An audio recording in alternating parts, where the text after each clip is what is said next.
برای گذراندن فستیوال جمهوریوی جلوه حسن مسئولان شعبه کار با زنان و اولای مقامات اجرایی حاکمیت دولتی ناحیه واسه تالار مؤسسه تحصیلات میانه عمومی رقم 10 را انتخاب نمودند.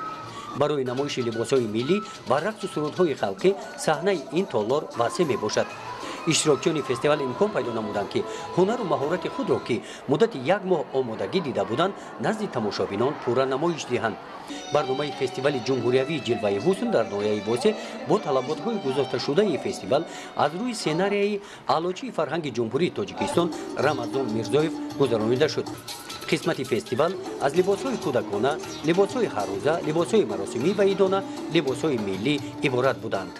ما شکرانه میکنیم، ما خوشبختیم که چونین ما را مثال دستگیری کرده سن چیزای همی بین رفتگی بودن حوزی باز زنده کردن. در تن من کتای گردی قدیمه هسته، گنه و گوشواری نقرگی هسته، این خیلی گور معرفی همش مرجانه یا از خودی که بی کلون موندگی ما تو همین روز ما را نگاه داشته ایستادیم.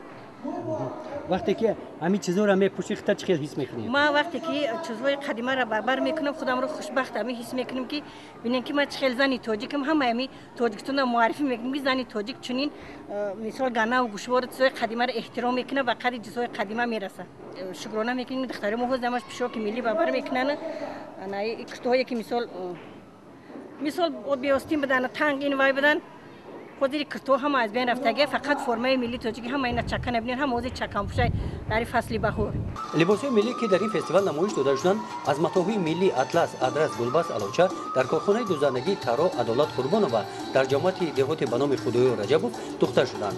کارخانه مدت 10 سال باز فعالیت داشته و دختن چنین سر و لباسهای ملی مشغول می باشد. در سر و لباسهایی که در این کارخانه دخته شدند و اینجا نمایش داده شدند کرته‌ها با نقش و نگار ملی آرایش داده شدند. لباسهای تیار نموده عدالت با تخیلات‌های او زمانوی می باشند. ما لباسهای ملی تاجیکی رو از متاحهای لس، متاحهای تاجیکی پختگی و رشته‌های ابریشمی استفاده برده تیار میکنیم. نویگرش در این است که نقش و نگاری ملی قدیمی رو با اروپایی یکجا کرده. سرشیان گلارو سرود عنعنوی مردمی می باشد. مراسم سرشیان در توی عروسی گذرانیده می شود. در این مراسم عروس همین گونه سر و لباس ملی به بر می نماید. گلنار ستار و سراننده سرودهای مردمی در این فستیوال سرود سرشیان گلاروس را می خواند. فستیوال جمهوریوی جلوه حسن در ناحیه واسه هنر بالای تراحال و صفت تازه انواع متاحهای ملی را نمایش داد. گزارش خواجه نظری خدای نظر ظهوروف از ناحیه واسه برای برنامه اطلاعاتی تحلیلی جنبست هفته.